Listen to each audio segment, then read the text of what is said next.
Hey beautiful people, it's your girl Mel.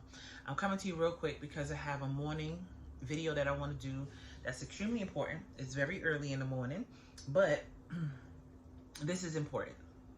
If you are in a position right now where you are elevating in any way, if you are in a position right now where you want to grow, where you are pushing yourself forward to get to the next space, next part of your life, if you are in a new chapter, if you are seeking to grow to your highest self, if you are on that journey, which most of us should be, well, all of us should be, but if you are on that journey, then this video is for you because it's an important tidbit that can mess that journey up.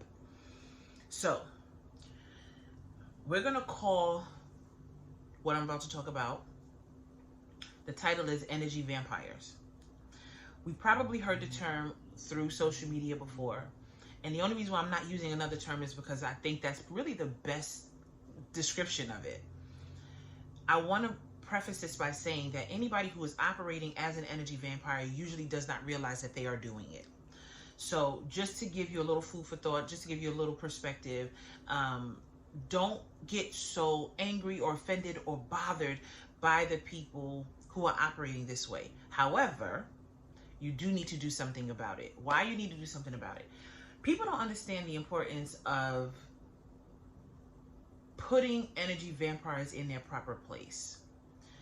Energy vampires can show up as a family member, a close relative, sister, brother, cousin, mom, dad, right?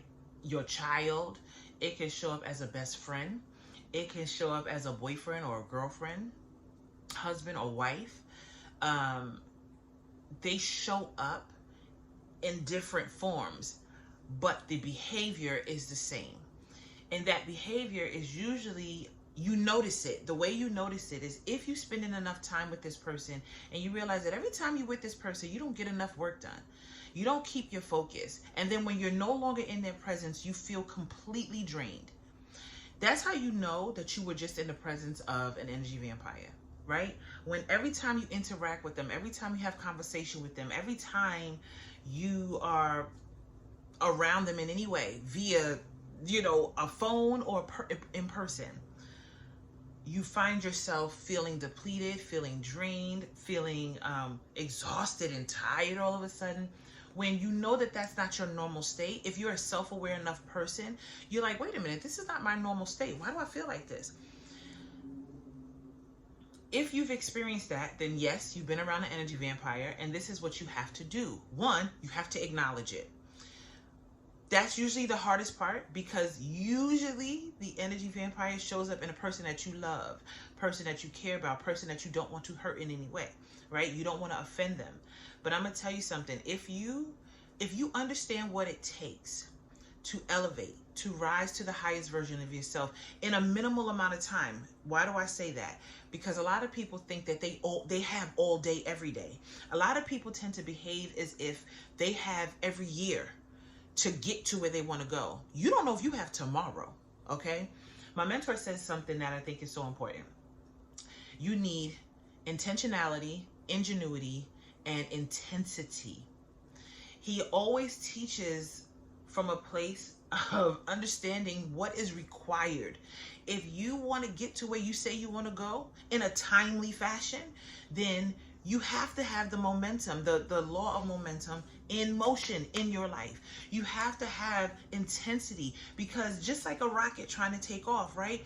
It has to have enough power behind it in order to get it to reach the stars, right? If we're trying to reach the stars for ourselves, if we're trying to reach these goals, and we already know that we battling with our own stuff, right? Let alone somebody else's, but we battling with our own stuff. If we know this, then we have to understand how important it is to keep in mind that when you are around energy vampires, you have to acknowledge it. Don't get offended. Don't carry it as a weight. I'm saying that now because I know somebody's going to listen to this video and they're going to be like, see, I knew it. And they're going to start pointing the finger. Let me say this right now before I go any further. And I meant to say it earlier. If I didn't, maybe I did and I don't remember. Everything I'm saying in this video, it's your responsibility. Everything I'm saying in this video comes down to you. Why? Because it's your life. People have to understand. Stop doing this. Stop saying, oh yeah, it's look at that no, no, no, no. The only reason why I'm sharing this video is so that you become more aware and then you know how to be proactive, okay? That is the only reason why this video is being posted. People need to understand that energy vampires are not only real, but they usually show up in forms of the people that they love and care about. And when that happens, you have to know when it's time to limit your time with them. Do not shun them, right? Do not treat them like they got the plague. No, but put them in their rightful place. Understand that if you have a very close friend, a best friend in your life that you love, and they just want to be on the phone for 5 to 6 hours, it's not that you don't enjoy their conversation, and it's not that you don't enjoy their time. But if you know that every time you get out of their presence, you are drained, you're tired, and you don't have the motivation or the encouragement or the energy or the intensity to get up and do what you know you have to do, you have to now next time say, when and if I speak to them, I'm going to minimize it to this amount of time. So instead of 6 hours of being on the phone with them, you know how much work you can get done in 6 hours? You may have to say 15 minutes. You don't have to tell them. You just have to make it up in your mind. Okay, I have 15 minutes for this.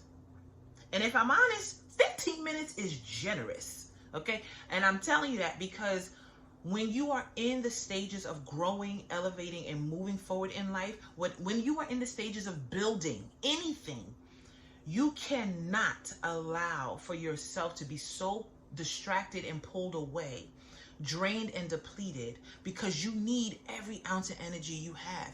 You need every ounce of brain space that you have. You need ingenuity. You need creativity. You need to be able to visualize, okay, where am I going? And if there's interference by such energy vampires, then you have to now start putting certain protocols in place so that you can cover and protect where you're going, and at the same time cover and protect them by saying they don't realize what they're doing. Love you, but I can't stay in this space with you. Again, you don't shun them. You don't disown them. Now, if a person don't know how to respect your time, don't know how to respect what you're saying and doing, they don't respect your boundaries, then yeah, you may have to take more drastic measures, right? Like, I get that. But usually, if you just make a note to yourself and say, okay, do I have time for this? Do I not have time for that? If you get to that place, make the decision, acknowledge that the energy vampire is present, showing up in this person, whoever that person is for you, and then adjust accordingly. So I don't really want to say anything else. I think I said everything I needed to say. Y'all, I hope that you take this video and you run with it. I hope that you understand that this is real, and I hope that you start to apply what I just said to apply, because it is literally one of the key components that you need, that if you do not use, you will not get to where you want to be, period. And I mean that.